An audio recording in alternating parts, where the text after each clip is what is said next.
Today, I'd like to welcome parent and author Beth Bacon. Beth, thank you for talking with me today. Glad to be here. So, Beth, I have to tell you, I love your books. Now, as a dyslexic, reading was and still is a challenge for me as it takes a lot of extra time and effort. Now, I know as a kid, I would have loved to have something to read like your books. Now, for those of you who aren't familiar with Beth's work, she writes entertaining books for 6 to 9-year-old intermediate reluctant readers. Now, Beth was inspired to write the first book in her Reluctant Reader series by her two sons, Arthur and Henry, who did not like to read. So today we'll be talking about her books, I Hate Reading, and the book No One Wants to Read. Great titles, by the way. And they are specifically written to help reluctant readers. So Beth, can you please describe your books for any viewers who aren't familiar with your work? Yeah, my books are for like 2nd to 4th graders who don't like to read. And, by the time you're in 2nd grade, you really don't want to be walking around with a picture book that is geared for like a first or a kindergarten student. Your other friends may be looking at chapter books and holding bigger books. And those who don't really like to read at that age, they want to be with their peers and sort of, be cool. They have that social maturity, but they might not have reading aptitude.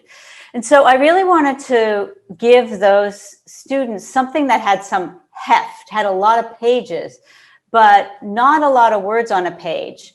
And I also wanted to use the visual elements to help them understand what the words were.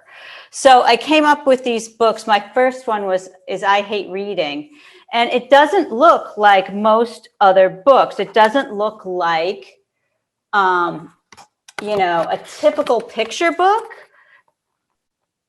It looks super graphical, but it only has a few words on each page. And in the graphics, like this one that says Scene 8, and just this very simple ribbon motif kind of makes it look like a clapboard for a movie. And so we're talking about scenes.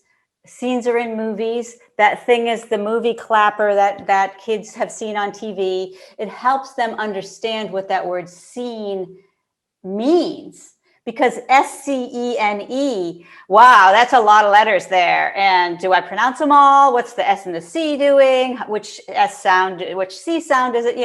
All that stuff. If we give them a little picture in the graphic that gives them a clue as to what it is that they're reading, it helps them along. So I had a lot of sort of really intentional things. Oops, sorry. I don't know if you could hear my computer was clicking. A lot of intentional things in the design of the book to help the kids understand what they're reading.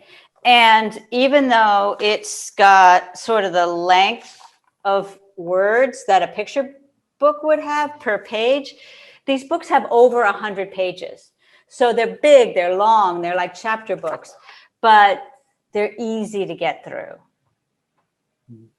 Very nice. Yeah, that was the appeal to me when I was thinking about my younger self, that, I could read an entire book in less than 20 minutes. Yeah, and this one really specifically, it starts off and it's like, Scene 1. Okay, you have to read for 20 minutes, but you don't want to.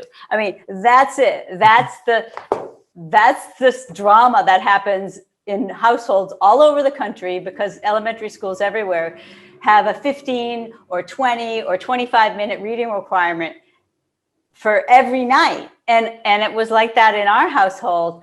My kids didn't want to stop doing whatever they were doing to sit down with a book and read, and so, I respected that. Like, who am I to come in and interrupt them and say, like, okay, now you have to read. On the other hand, I wanted them to know that reading was fun, because it can be if you find the right book. And so this is that one book that diffuses that drama. If a parent says is getting pushback on that 20 minutes of reading. If you just give them this book, it's like, I know you don't want to read for 20 minutes. So sit down with this thing for 20 minutes and all of us are happy. And in the end, you know, they're like, oh, I actually read a book and I laughed and it was like funny and I totally related to it. My favorite thing is when I hear parents say, oh, after they read your book, they went and they looked at the bookshelf and they picked out another book and they read it. Like what I want to do is get them to read other books. And this diffuses that whole drama and gets them to like reading again. Wonderful. Now, the books, I Hate Reading, the one that you had there, and the book No One Wants to Read, and I believe that is not quite out yet, if I understand correctly. Yeah, this is the book No One Wants to Read, and it is coming out in June. So very soon. Very nice. So I read that you wrote them partly because of your sons who didn't like to read, and partly because of some former elementary school students of yours who also didn't like to read. Can you give us some more details about that? Yeah, I'll tell you about this one first. I worked at my son's elementary school library, and I was the mom who checked out the books for the kids, and all the classes would come through. And, you know, I noticed that and the teachers had a requirement. Every week, every student had to check out one book.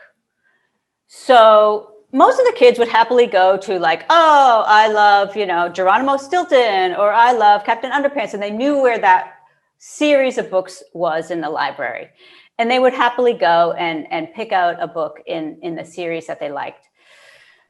But there was always from every class, maybe starting in like third grade up, where a bunch of kids would go over to this corner and just kind of like hang out. And they would laugh and giggle. And sometimes they would like even like compete for the books. And those were the kids who didn't like to read. And they went straight for the game and puzzle books. And they realized that they could get around the one book a week law by checking out a maze book or a joke book or a puzzle book that really didn't have a plot to it. It didn't have any actual reading in it. It had games in it, but it was technically a book. And so there was like a lot of enthusiasm though about those books. And the kids would sort of like be like, okay, I'll let you take this one out this week if I get it next week. And they actually really like had positive vibes about those books. And so I was like, I wonder if I could write a game and puzzle book that had a little bit of a plot to it, that had a narrative structure, that maybe had a character in it that you could care about, so that I could maybe add some like literary elements, but also have it be a game and puzzle book. So that was my goal for this book, the book No One Wants to Read. It's actually a game and puzzle book. Like here's a maze in it. There are different like word searches in it. There's all these like fun things in here. Like this one is like an optical illusion. You have to turn the book around to solve it. But in addition to the games and puzzles in here, there is a little guy, and he is the book itself. And he realizes that this kid actually doesn't want to be reading the book, but the book is so lonely. And so he's like, hey, I'll make it fun for you. If you just like turn the pages, I'll give you some stuff to play with. They actually play rock, paper, scissors in here. And so anyways, along the course of the book itself like talks to the kid and has this little drama about, you know, making a friend. And also, he's actually not really good at making friends because he actually like kind of plays tricks on the kids a little bit. But by the end of the book, through all these pages that are very simple, you have a character who goes from being lonely and sad and then begging the kids and then being kind of a jerk to them. And then realizing like, oh, you don't make friends if you're a jerk, and then becomes nice all the way through this book while the kid can also like play rock, paper, scissors and listen to, optical illusions and jokes and stuff. So I hope I was making myself clear, but it's a super interesting mishmash of a game and puzzle book and also a traditional narrative with a character who grows and changes. Very nice. I'm looking forward to actually getting a copy of that so I could read through it. Now, when you were growing up, you loved reading. Now, when you went into the field of education and now you're an author, I think it's safe to say that reading is an important part of your life. Now, I'm sure that you wanted it to be an important part of your children's lives as well. Now, as a parent and educator, you are very aware of the benefits of shared reading with kids from an early age. And no doubt you did this with your children. Did they enjoy shared reading time with you when they were young? I think they liked stories, and I think all kids like stories. They loved it when I read to them. I also would get audiobooks from the library and listen to those in the car, and they really loved those. But reading for them was hard. Scientists say that like we as humans are programmed for language, but we're not actually programmed for reading. Reading is a skill that we have to learn. And just like skateboarding or gymnastics or anything else that a kid has to learn, reading takes time and effort. And you're going to fall, when you're skateboarding and when you're learning how to do a cartwheel, and you got to keep practicing. And that's how it is with reading too. And kids don't like that. They don't like that feeling. And so I think that that's what my kids had. And also kids these days, they have so many other things that are easy. They can play on a computer or on a screen and like, I don't know, it's a little bit easier and more rewarding for them than reading, because especially reading English, a lot of the words do not sound like the way they're spelled. We have rules and then all the rules break, and that's confusing and frustrating. So anyways, my kids didn't like to read it. And when I realized that, I was kind of heartbroken because I loved to read. I never had a problem learning to read that I remember. And in my family, reading was my comfort. Reading was my, I loved reading. It was my place to escape to that was comfortable and safe. And that wasn't my kids' experience. My kids, I guess didn't need that. And so I really listened to them when they told me they didn't like reading. And I didn't say like, well, you should like it. I said, why? Why don't you like it? And in talking about it, there's all these things about reading that, kids rightly have reasons to question, like these rules, like I'm going to put a timer on and time you while you're reading. Well, how does that make them feel, really?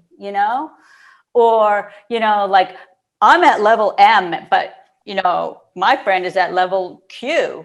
And so my friend is a better reader than me. Well, how does that make them feel? They feel disheartened. And so I wanted to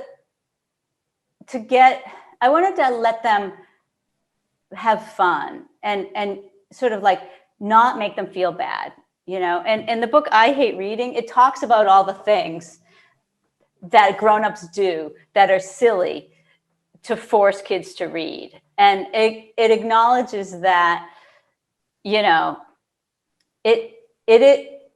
is frustrating to read, and it makes them feel good to know that they're not alone. They're not the only ones who are frustrated by reading, whether they have a reading challenge that's physical, or they just haven't had enough time because they don't have books in the house, or like my kids, where they had a mom who was like, reading is so wonderful. Why don't you like it? It's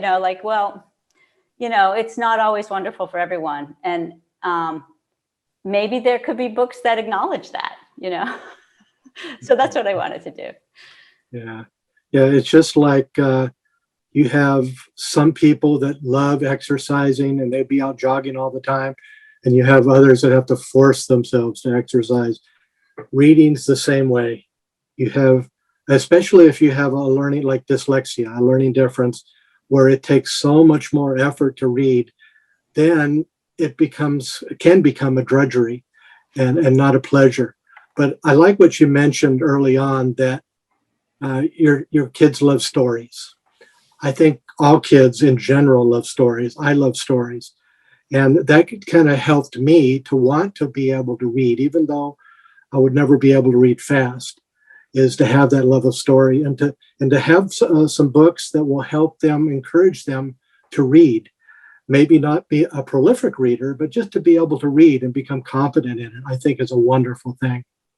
Yeah, So, and one of the benefits of reading is obviously, increasing your vocabulary and all those things, but also story itself is good for our brains. It's good for us to, especially well-written stories where you have to think why did this character act the way they did? Would I have done that? What are some other things they could have done? All that stuff is going on in the back of their mind as they're listening to a story. And that helps their brains develop in really important ways also.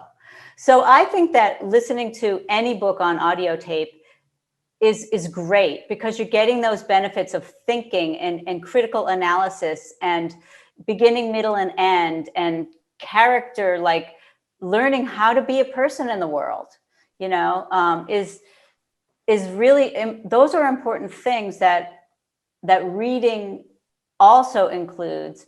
But if your eyeballs deciphering the letters is a difficult thing, then listen to the story. That's totally fine. Yeah, I always encourage parents to have lots of audiobooks around. yes, and I love audiobooks. And I always recommend to parents that even parents that never really like to read, and when we encourage shared reading, I said, well, you don't have to read it yourself. You can get an audiobook and share the book together with your child. Yeah, another tip I would say is if your kids watch TV, all the TV shows now allow for closed captioning. If you just turn on the English subtitles, then as they're watching the show, they're also reading the words. And I know the value of that because our family has had many exchange students from other countries. And all of them have said that they have really improved their English by watching TV and putting on those English subtitles, either in their language or then watching an English show and putting, vice versa. But the teenage kids have been really using subtitles to learn English, and kids can learn reading with subtitles. If they're going to be watching TV anyways, you may as well just, add that little ingredient. Yeah, and especially as you get older, like myself, and you can't always hear what's said on the TV. Having closed captioning helps with that too. So I know, and also just a lot of the time, some of the jokes and stuff you don't even notice because they're sort of said under the breath. So I love using closed captions on all of my shows, even if it's in English. Yeah. And I think it's so great that even though your kids don't especially like to read, they are in a way your co-authors, at least for the book I Hate Reading. Mm-hmm. Now, how does that make them feel? They're so funny because they think that it's the easiest thing in the world to write a book. I've been struggling really hard, and you may have heard how hard it is to break into publishing. It's really a tough business, and I've been writing and writing and writing. I have so many stories that never have seen, anything outside of my home walls. And then my kids are like, "Oh, I wrote a book. It's super easy. No problem." So, but they also kind of acknowledge that I gave them credit for it because really it is their story. It's their ideas. And in I Hate Reading, it's full of tips, just opening here, here, the rest of Arthur's tips, right? And so then it just goes on various tips that the kids told me, like this one. Maybe your parents will let you do chores instead of reading. So those were their ideas. I never would have thought of that in a million years, that they have all this whole list of things that they've got in mind to distract me from getting them to do their reading. So it really is their story. But the writing of it and the publishing side of it is definitely for grown-ups, and it's not easy. I know what you mean there, and I think these books are wonderful. They're a great way to help reluctant readers at least see that, hey, they can make it through a book, and reading isn't that bad, especially if they have the right material. So, what advice would you give other parents that don't have your background in education and so forth, where their kids are struggling to read? Now, we covered some of this, but do you have anything additional you would like to say concerning them? I guess I would say that, kids are people. And so listen to them and respect their views. If they don't like reading, they probably have real experiences that led them to that state. So talk to them and listen to them and hear why. You may need to bring them to a specialist or have them get some extra help to overcome a disability or just to get extra practice. Or they may have had some other experience that wasn't positive. They just might need more time.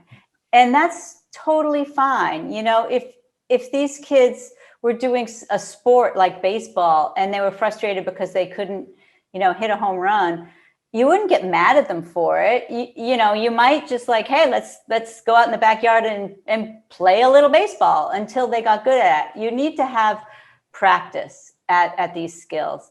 So I guess my main advice is to have parents, those who are a little anxious, don't force it. And those who actually don't model reading or don't have reading around the house, then maybe you're not necessarily practicing what you preach, right? Like if you never read and then you're trying to get your kids to read, they can see that standard is not being met even by the person who's enforcing it. So, maybe go to the library and you go get a romance or a cozy mystery or whatever, and have your kid get their picture book or whatever they like, their graphic novel, and read your own books, I would say. Have your kids watch you read, or read, subscribe to the newspaper and get it delivered to your house and have it hanging around the house. If there's reading material around the house, then they will realize that reading is a normal everyday thing. So I guess I would say look for the discrepancies in your life that are causing your kids to have their response, because it's not just the kid's fault. Yeah, or so they might be responding to something that is real, that's out there, that you could maybe take a second look at. yeah, excellent advice there. And also I wanted to reiterate what you mentioned from the outset, that you want to make sure that if your child is having difficulty in reading, that you have them assessed for dyslexia, because unless they have the proper reading instruction, they're always going to have a hard time with it. So they might need some specific help with that. So excellent. Yeah, and the professionals in that area are so good. They can really tell exactly what it is in your child's brain that is working in a certain way, and then you can go and get therapy for it, and it really does work. So it really is so specialized these days, and it's miraculous the changes that they can really help kids overcome. So your book, I Hate Reading, is available now. So you can go on your website, go on Amazon, and order it. And the book that no one wants to read, when will that be out again? I think June 15th, 2021. June 15th, 2020. The book no one wants to read. Poor little guy. Yeah, well, I'm one of the ones that does want to read it, so I'm one of the unusual ones, I guess. So Beth, thank you so much for taking the time to visit with me today. Of course. Well, thanks for inviting me. It was fun to talk to you. So if you want to learn more about Beth Bacon and her books and how to get the books, you can go to the link in the YouTube channel below, and you can get her website there and also where to find the books on Amazon. Beth, thank you again. Yeah, thank you. And happy reading.